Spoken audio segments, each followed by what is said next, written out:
Hey guys, so today I'm going to talk to you about how to use character sheets to make characters. And I got a question about this, like what you're supposed to put on a character sheet. So I thought, cool, here's a topic for a Sunday morning. It's kind of chill, kind of relaxed. Let's do it. So I've used character sheets a few times to make characters. I primarily did this when I was younger, but now a lot of like the basic questions that end up on a sheet are kind of like instinctual to me a little bit. Sometimes I still use character sheets, but I have other methods now that I prefer.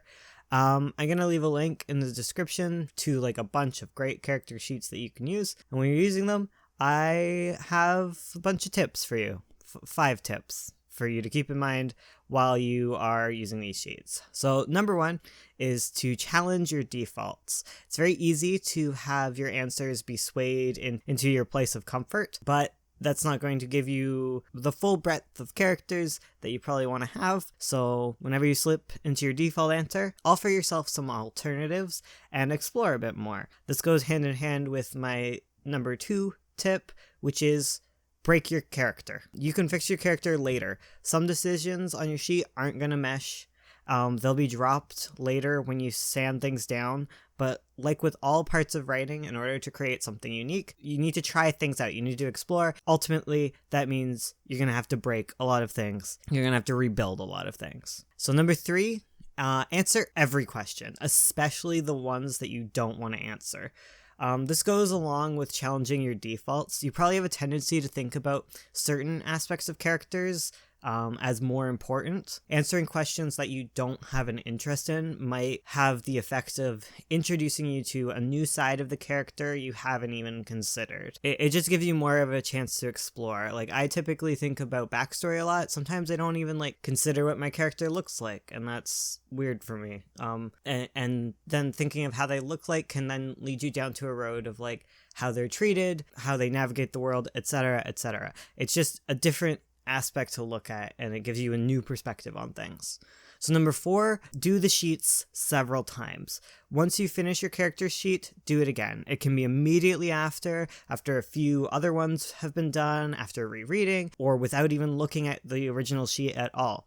No matter how you do it, this is where you really start to refine your character. As you go over it, you can gradually work on making your answers more cohesive, and you can work on that sanding down element to the whole thing. And number 5, look outside of character sheets. One of my favorite places to look for character type sheet thingies is to answer personality quizzes and like tests, like the ones that's like, what dog are you? What animal are you? I'm stuck on the animal ones. Which storybook character are you, etc. Those kind of quizzes, the ones that like show up on like BuzzFeed and stuff. Like, answering them as if you were your character, those are great ways to kind of solidify personality really well. And all of the things that apply to character sheets end up applying very much to these personality quizzes. If you come up to an answer that doesn't make sense at all, like you're asked like, who's your favorite Spice Girl? And you're like, well, my character exists in a world without Spice Girls. Just imagine if your character was in a world where the Spice Girls existed, then what they would choose. You have to be a little obtuse, but like thinking outside of the context that your character is set in actually is really helpful for determining their personality, because their personality would be kind of the same regardless of what environment they're placed into. It just really helps expand that lived in feel of your character.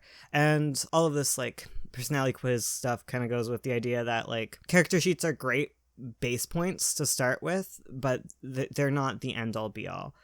Character sheets are great for starting a character. They're great for really getting the initial like character ore down for you. But once you get into your story, especially aspects of utility, your character's going to change no matter what. There's going to be requirements that your character's not going to fit, and you're going to need to break them all over again. But having the very strong basis with like personality tests, character sheets, what have you, they're great. They're a great way to open things up.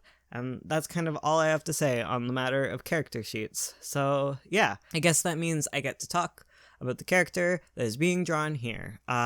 This girl is Eileen, and she's my darling. She's my daughter.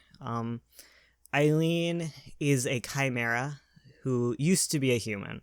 So she's from the Evil Fairy Kingdom RP. She's hanging out with like Wolf and Calum and Cordelia and Edwin and all them. Oh yeah, and Eve. There we go. Got all the names that have been mentioned thus far. She used to be a human cleric who she was living right near Everspring, right on the border of it. So when Everspring was taken over by fairies and became a fairy kingdom, her town became kind of like the last town before the fairy kingdom part. So she was like living right on the edge. And she was living there as a cleric lady. And she was the only cleric in her town. So she was using all of like her rituals and such to kind of keep the fairies out. It wasn't doing anything. There's actually nothing they can really do about fairies. There's just a bunch of superstitions kind of to make them feel safer. So she is doing all that, but she's also like, she's not as pure as she's supposed to be for the church, because she's kind of like in love with this fella named Brahm, and she wants to quit her position as a cleric and then go marry him, but she can't, because what if she gets married and then all the fairies are free?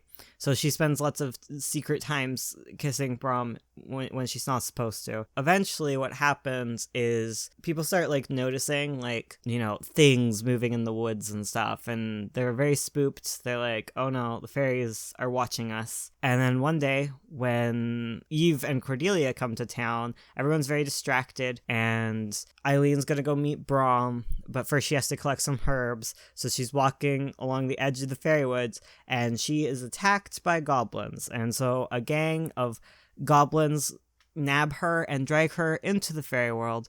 It's very awful. This causes Brahm to join Cordelia and Eve on an adventure to save his not girlfriend. Totally not his girlfriend. She's a cleric.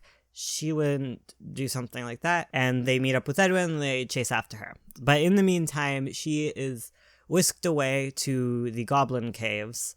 And the goblins are mean, and they're just grabbing maidens because maidens are delicious to eat. So they have a whole bunch of caged maidens, and all of them are starting to get like spells kind of on them because, you know, that's the nature of the fairy world. Humans are sticky. They always stepping in spells and getting them stuck. So like one girl's like turned into a tree. Another girl named Becca has had a whole run. Maybe one day I'll talk about Becca. She's like a character in this. She ends up being kind of like stuck wherever she is put. Like her feet are like weighted down very, very much. She's like upside down in her cage because she got placed in the cage one way and then the cage flipped, but now she's kind of stuck. That's Becca. But eventually, while the goblins are off taking people to eat them, they are all attacked by imps, and imps are flappy, scary boys. And all these imps come flying in, and they examine all the pretty ladies, and they're like, we're gonna take Eileen. And so they grab Eileen, and Eileen's got like a little bit of a curse on her because she's just been screaming for Brahm, so like that's all she can do now is just say Brahm. So that's her life for a bit. And so the imps take her to their master, and their master is the chimera, and the chimera is not kind of your typical chimera. It's just kind of like this gooey creature that like fuses with anything it kind of touches with its goo. It's not super drippy because he's like an old chimera now, and he's like fused with all sorts of things. And like he used to have a wife, but the two of them got stuck together, and now they're the same person basically. And now he misses having a wife, so he has brought Eileen to be his wife. She gets her tentacle tongue thing there because she becomes the chimera. And she starts being a drippy chimera girl. And then, well, like, first she's, like, put in a wedding dress. And the wedding dress is kind of, like, stuck to her forever now. And she has her little tentacle tongue. All she can do is go, and she can't really talk no more. Poor Eileen. Eileen has it rough. Anyways, eventually, a fellow we're gonna get to learn about later, I guess, named Emerald. He becomes a lord of King Wolf's court. he comes by and he's like, what is going on here? What are you imps up to? And they're like, nothing. We're fine. We're just being good imps. And he realizes they have a human with them, and he's like, you have a human with you. And then the chimera is like, no, she's it's my wife. She's a chimera like me. Oh, right, they do get married. He just puts a ring on her. There's a lot of that. If once rings are exchanged, you're kind of married forever. It sucks. There's a whole plot thing here. Anyways, she's married to the chimera, which I guess means their hearts are fused, which is part of the reason she's becoming a chimera. Anyways, whatever. This is such a ramble. I hope this makes sense. But Emerald comes by and he's like, that's a human. They're like, no, that's a chimera. And he grabs a rabbit and he pushes it on her, and now she has rabbit ears. She's like fused with, she's got rabbity features now because she's like part rabbit, part girl, part dress. It sucks. She's not happy about any of this. And then Emerald's like, no, I'm a lord. I'm taking her. She's mine. For one, like, Emerald really likes humans. He thinks they're very interesting. He kind of thinks of humans the same way that, like, we think of dogs. He's like, they're cute things. I like humans. Like, you don't be mean to them. Like, you wouldn't kick a puppy, so don't, like, kick a human around. But they're also not, like, smart or anything like fairies. So he's like, I'll take Eileen.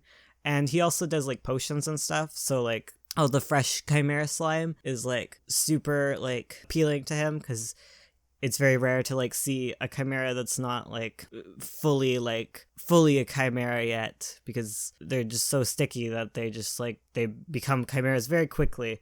Because, like, anytime you kind of, like, interact with anything organic, it kind of, like, becomes part of you. So, like, keeping a chimera that young with that much slime, very, very good. Key thing. So he takes Eileen, and the chimera throws, like, this huge hecking fit, and imps attack her, and that's why she's got all those bat wings, because she kind of fuses with an imp. So now she kind of, like, her personality is kind of a mix of all those things. So she acts like a bunny sometimes, and she acts like a person, and she'll, like, laugh like an imp.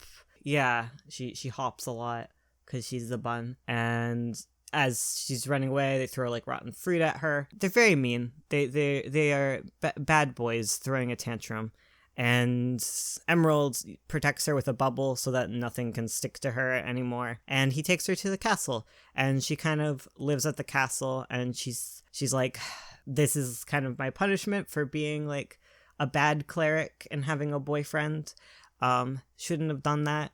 God is now punishing me. Eventually, she is given a mouth. Emerald gets, like, a servant, and gives her a mouth and puts it, and takes his servant's mouth and puts it on her forehead. It's a good time. She can now talk. I think it's kind of important to note, like, in this fairy world, like, different body parts have more function than just, like, your tongue has a lot of function outside of just allowing you to talk. It allows you to, like, communicate in general, just like kind of hearts allow you to love and such. Like, your physical heart also has all these magical properties. So, like, when the servant loses their mouth, they can no longer, like, they can't sign language at you, and they can't write. Like, Eileen couldn't even, like, she knows how to write, but anytime she does, it's just scribbles. But now that she has a mouth, she can communicate fully. It's a great time. So she stays at the castle kind of bummed out as Brahm, like, crosses the world trying to save her. And eventually he goes with Eve because, like, Eve goes to the castle, and then he finds Eileen, and he's like, Eileen, I am here to save you. And she's like, you can't. I need to be in this bubble or I will be full chimera forever, and I don't really want to do that. Also, I shouldn't have a boyfriend. Things will just get worse. So I'm kind of dumping you here. And Brahm is like, what? And he's very sad. And when the kingdom gets, like, attacked and such, Brahm ends up whisked away with the with all the captured boys and such. And Eileen is like, he tries to, like, rescue Eileen before she's, like, taken away by the monsters and things. And Emerald's like, Eileen, get out of here. So Brahm and Emerald are taken away, and Eileen ends up running off with Becca, because Becca was there. Becca ended up being Caleb's servant at one point. But anyways, Becca and Eileen go off on an adventure, and that's kind of where we left now, is Eileen's off on an adventure as a sweet chimera girl to go save Brahm. and she's out of her bubble, so she's probably going to be like even more of a chimera monster. But just because you're a chimera monster doesn't mean you can't love, doesn't mean doesn't mean you're not a beautiful girl. You can be a beautiful girl even if you're a chimera. Brom will love her anyways, I'm sure, after he is saved from the Northern Kingdom. Because heck that place and all the mean guys that live there. Yeah, that felt very rambly. I apologize. Sunday morning. We have a live stream coming up today, so stick around for that. And also all the other things. Maybe I'll remind you of other things later. Subscribe, I guess. I don't know. I want to go to bed. I just woke up and I want to go to bed. Big hecking mood. Okay. We're done.